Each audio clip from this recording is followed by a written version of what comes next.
Hello, everybody. Hello, hello, hello. How is everybody doing this fine Tuesday? I hope you're doing well. And I know you're thinking, wow, you look different. And yes, I do. I got braids. See? I got a ribbon in my hair because, I want to do the girliest of girly things possible. So, and nothing's more girly than ribbon. So I literally went down to the fabric store and bought a bunch of spools of ribbon to tie into my hair because I love ribbon. I wore ribbon when I was young and a little girl. So, and I used to love it and still do. And so finally, I figured out what I was going to do with my hair, and I got my hair braided. So I'm really happy now. It's done. That's something I don't have to worry about for a little while. A little protective style for the natural hair and stuff. But today, I am going to talk about shutting down and cutting off. And I know you're thinking, what is... Yeah, I know. I have these weird titles, and sometimes it's very hard to know what I mean when I talk about those things. What I'm talking about is you shutting down and cutting off. And not just your mind and sort of body to give it a rest and relaxation, but cutting off voices, shutting down conversations and stuff that are not about uplifting you. And you guys know I'm a person that believes in people experiencing every part of their human emotion and the dynamics of it. Now, most of the days I'm really happy, at least relaxed, and stuff. I'm not agitated, I'm not anxious, nothing is going on. I'm at least relaxed most days. I may be excited and stuff, and I may be super happy about something, but most days I'm at least at peace and stuff. So, even in the midst of sort of some chaos and stuff. But there are bad days. Oh, excuse me. And there are days that I have, I'm struggling and maybe sad or mad or anxious and agitated about something, really worried and concerned about things and stuff like that. But they don't happen that often and stuff. Most days I'm just sort of relaxed and stuff, and everything's going pretty good. But I know other people who are in some sort of pain or panic or whatever and stuff. And I think you have a right to feel your pain. I think you do. I think too many black women don't. We're usually told to suppress our pain, to not talk about it, to not feel it, to not experience it. And many times people put that on the life as Christians, and I don't know where people get that crap from, because as a Christian I've never heard this thing of not experiencing pain or mourning. I've never ever heard of that ever in the Bible. Never, and stuff. Yes, there will be bad times, and yes, those times will be better, but I can't see where I've seen this where you have no right to experience any pain or anger and stuff. You're supposed to repress all that, or you're just supposed to pray about it and pretend it's not happening. I don't even know what that's about. That's causes suffering. Not experiencing your pain, not actually feeling it, and not taking it causes suffering. And what usually happens is people are really, I believe in mourning, and you all know I went through a miscarriage earlier in the year, and I mourned that loss. And I've mourned a lot of losses, a lot of big losses and a lot of little losses in between that time and this, and stuff. There's losses everywhere. And so yesterday I was on Twitter and there was something going on, and part of the story I knew previously, and then part of the story I heard yesterday, and the other half of the story I heard was actually really painful, to hear and experience. But these women were coming out talking about their pain and being hurt, and some had been hurt many years ago and were still carrying that pain, and they were talking about it yesterday. And, I saw a lot of sympathy and empathy for people And as usual, you see some other stuff that's just sort of weird. Sort of this thing of people not really caring about your pain or dismissing your pain or acting as if your mourning is getting in the way of them doing whatever supposedly happy thing that they're doing and stuff. I don't see how that is happens. If you're really, really happy, if you're really satisfied with your life, somebody else's mourning shouldn't get in the way of you being happy and stuff. But people were saying stuff, and I don't personally trust people that are always happy all the time, or at least pretend like they're happy all the time. That's just weird to me, because there's no human way possible for people to be happy all the time, and stuff. That's just weird, and stuff. To never have any, I don't trust that. And I don't trust people who don't let you express your pain and always want you to be happy all the time and stuff, and don't really teach you or instruct you how to experience your pain and let it come out. I don't trust all that. That's weird to me. And I don't trust those people, and something is wrong with you if you're like that. I'm just telling you, something's wrong with you, because repressing pain and repressing anger and hurt only makes you suffer. It only makes the pain go on for longer. And so what I saw yesterday was women experiencing pain that had gone on for a long time, and they've been suffering, and finally coming and saying something about the pain. And of course, people were upset and mad, and and they didn't want to hear, because most people don't want you to mourn. Most people get pissed when you mourn. Most people hate it when you mourn, and stuff. They have no respect for people's mourning and stuff, And I'm a person that has full respect for people's mourning. I do not dismiss people's mourning. I don't act like it's not happening. I don't come in and tell people, well, you ought to just pep up. I don't do none of that. After what happened to me earlier this year, I know how important it is to mourn something, and how that has a rightful place in your life, and you're mourning whatever pain it is, and shutting down and cutting off and stuff. How do you get rid of that pain? How do you let it go, and stuff? And how do you sort of, go back into something of a relaxed mode, or something at least of a peaceful mode, and stuff. Peaceful is different than happy. Peaceful is different. I know people think peaceful is different than happy. You can actually be unhappy and peaceful, and stuff. You can actually be, not exactly happy about the situation and stuff, and be peaceful. Happiness is circumstantial and stuff. And peaceful means for you to shut down and to have a moment. And I know as Black women, we don't get a lot of those. This world is always coming at you with something or another, or something's happening or whatever.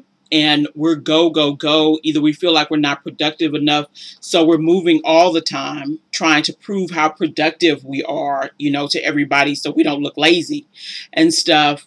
Or we're so depressed and shut down, we're up in the house with the door closed and the windows closed and all the shades closed, trying to, go through our moments of depression and stuff, So we're either or. We're never really on a balance. We're never really on some sort of balance when it comes to emotions. We're trying to move and look happy and look productive, so we don't look angry or we don't look bitter, and stuff. And then we're in some depressed mode, because we really don't have a safe place to go and share our pain and, and what it is that we're feeling about whatever with anybody and stuff.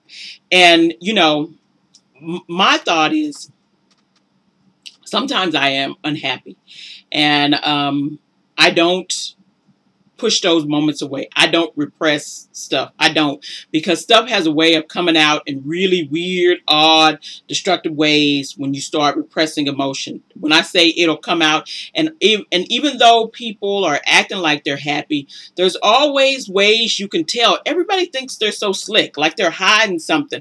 Really, from unobservant to unobservant people, you probably are. But to people who are really observant of people and sort of watch what people do, in which you can't listen. Nobody, you can't hide hide. You can't hide. You're really not hiding as well as you think you're hiding.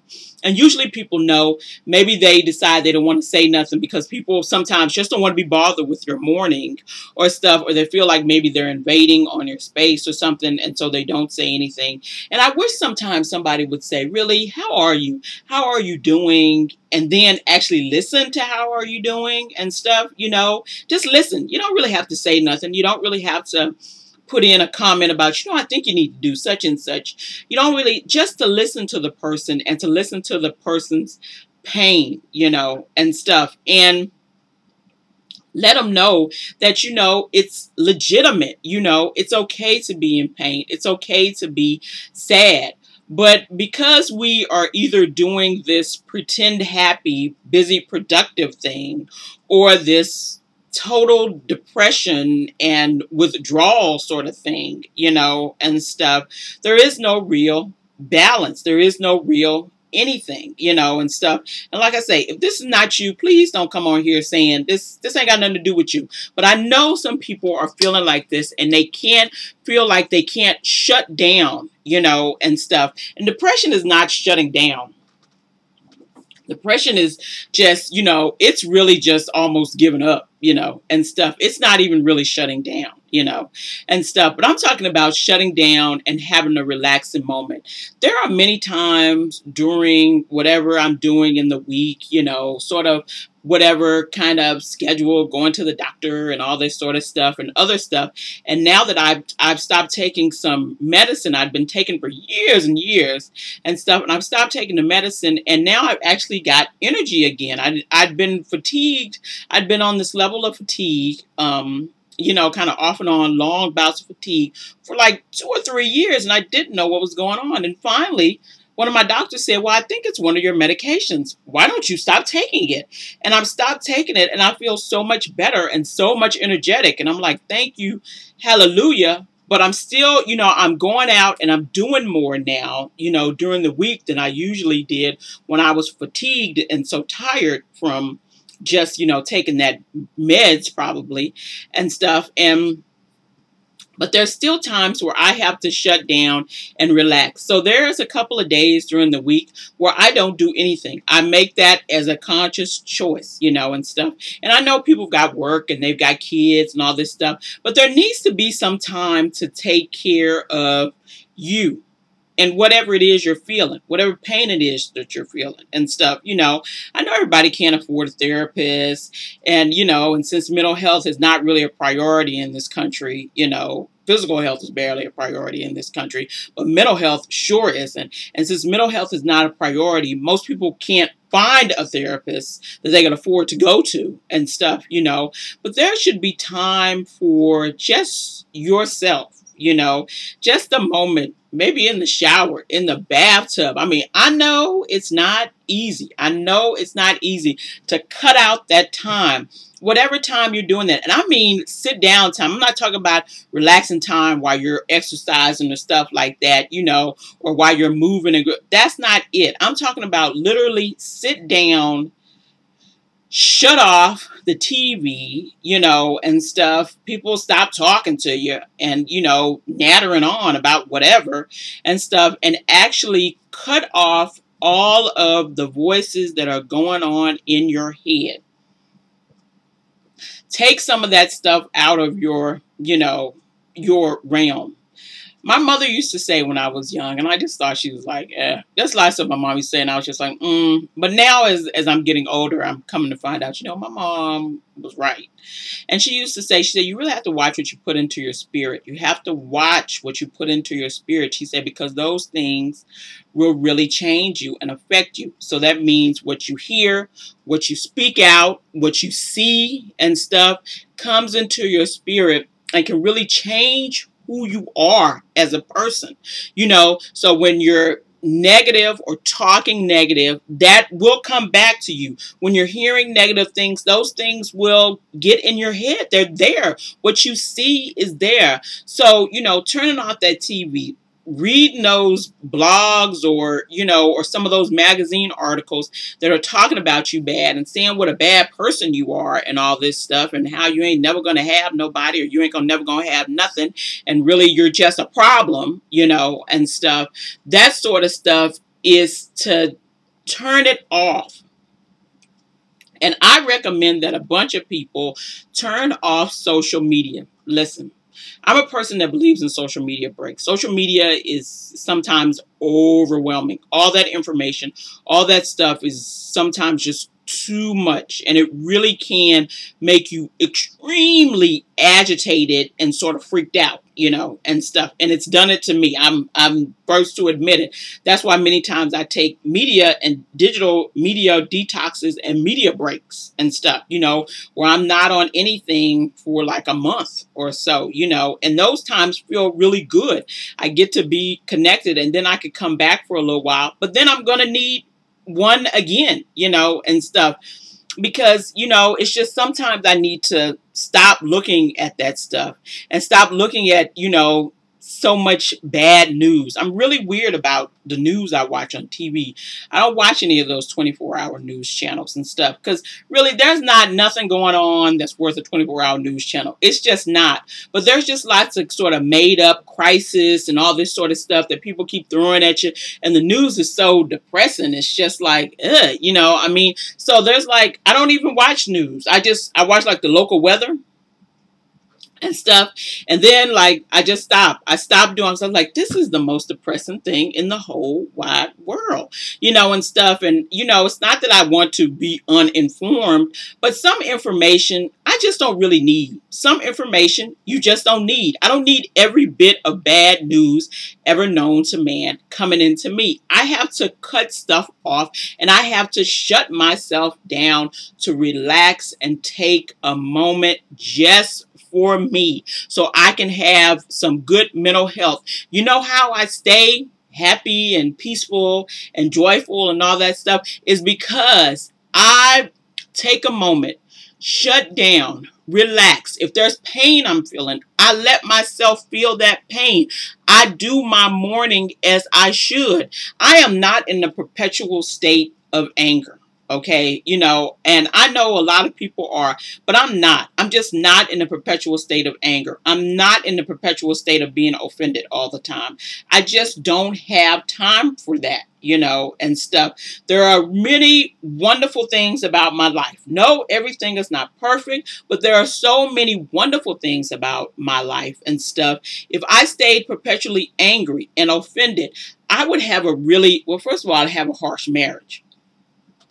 Because all that would come out in my marriage. Trust and believe. You think that stuff is not coming out. You think those repressed feelings, you're repressing and you're fooling somebody. But that stuff is coming out in little weird ways. If you notice, they're coming out in the way you eat. They're coming out in the way you dress. They're coming out, in your attitude towards work or towards your spouse or towards your children or towards your friends or towards your relatives. They're coming out, it's coming out. It's coming out in the way if you're a controller. It's coming out as drugs and alcohol.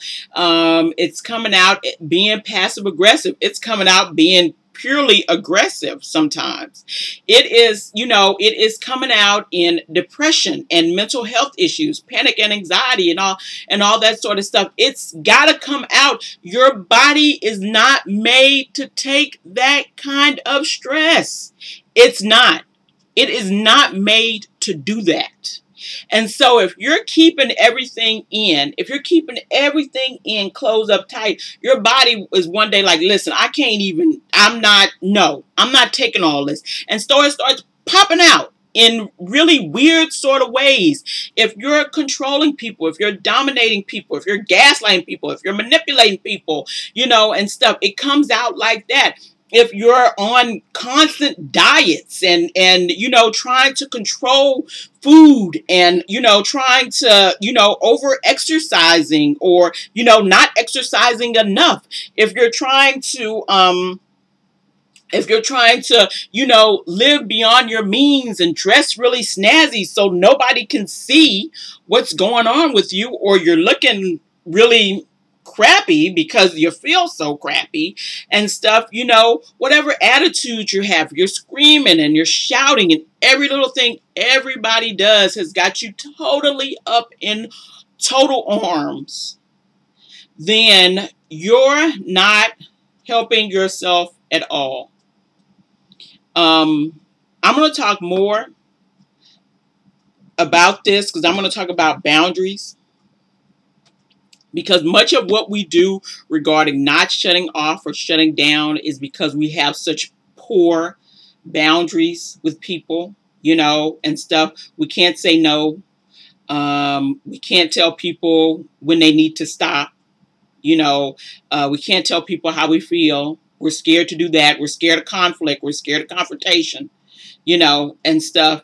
And so it just sort of builds up and builds up. And then there's this pain, and this suffering, constant suffering that keeps coming out, that keeps coming out, that keeps coming out, that keeps coming out, and stuff. And for everybody that I hope can find a book, that can get a book or find a book, who can't afford therapy. Because like I say, if you can't afford therapy, man, there's lots of books, and there's really great books, and a lot of great books on boundaries. And mine is by Dr. Henry M. Cloud, and it's called Boundaries and stuff. But like I say, it has a lot of Christian principles in it. If you're not a Christian, it doesn't really matter. You can sort of, ignore that part. There are really good principles on there, even for people that are not Christians, and stuff. If you are a Christian, it's awesome. It really tells you, that God wants you to have boundaries, which I don't think most Christians even knew. I don't even think Christians even knew what? I'm supposed to actually say no and have boundaries with people? What? I'm actually supposed to stick up for myself? Yeah, you're actually supposed to do that, and stuff. And I'm going to talk about that more because, what I'm seeing and, what I'm hearing and what I'm seeing is, not the best thing for Black women, and stuff. And I want everybody to have the best, and stuff. I don't care where you're at. I don't care what you're doing. I want you to have the very possible best that you can have for your life. If I can do a little something, because this is not anything major. I'm not a therapist. Please remember that. This is not anything major and stuff. I'm just giving the little tips and stuff about things that I do. And maybe you'll find something in there that you can use. You can pull out one or two things and you can use for yourself. You don't have to go all the way. You don't have to do what I do exactly and stuff. I'm just trying my best to help, and stuff. I don't need to know people's personal business. That's not what I'm here for. You don't need to write me and tell me I don't need to know all that. That's your personal business for you and for people you love and care about you, to deal with, and stuff. And I know it's hard to find sort of a team of people to do that, but there are people, I know, friends or somebody. And if you can't, there's got to be at least one person that you can find that can help you with that, and stuff, and that'll listen to you and really listen. Not just give you a bunch of crappy advice on, you need to do this or you need to do that. And girl, you need to do this. You need, this just sometimes you just need somebody that'll listen to what's going on. This is not, most of life is not really amazing. It's not really this, amazing thing every day and all this stuff. I don't know what people think. It's not. It's just not. Most of life is really kind of boring and mundane, and stuff. And that's the truth, and, there are exciting days and exciting things that you do, but most of life is not this sort of, whirl of excitement. It's not like TV, and stuff. It's kind of boring and mundane and stuff, and, how do you find a time and a moment to be peaceful in that? How do you find a time or a moment to be peaceful in whatever anxiousness is going on in the world? Or if you're feeling angry, or if you're feeling disappointed by something, when do you get a chance? Is there somebody that'll let you mourn? Okay, because that's important. Will let you mourn and be okay with it, and not trying to rush you through your morning and telling you, well, I just don't have time for this, or, this is bringing me down, or why don't you do this, or why don't you do that, and stuff. Somebody that will respect your morning, and mourning for whatever it is that you feel like maybe at that moment you lost. We have different points of mourning in our life. We mourn all losses. And there may be a long mourning and there may be a short mourning. But there's mourning time. And you need to have somebody that respects that and that honors that with you, because I'm telling you, people that don't honor that, people that don't honor your mourning, people that don't honor, you having time to kind of release some of your pain. Yeah, I wouldn't even mess with no folks like that. I wouldn't even, but we're going to talk about that later. Probably in a day or two, we'll be talking about boundaries again and stuff. And we'll be talking about some other stuff. So, I hope this helps.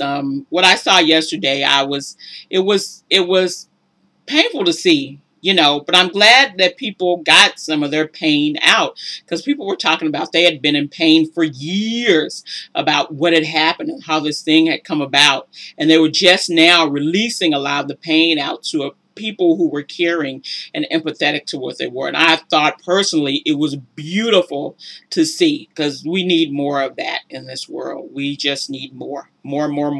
Please, please, please give us more of that, and less of the judgment, and less of the, oh my God, I don't want to hear about your crap sort of thing, less of that. So I will talk to you all later on.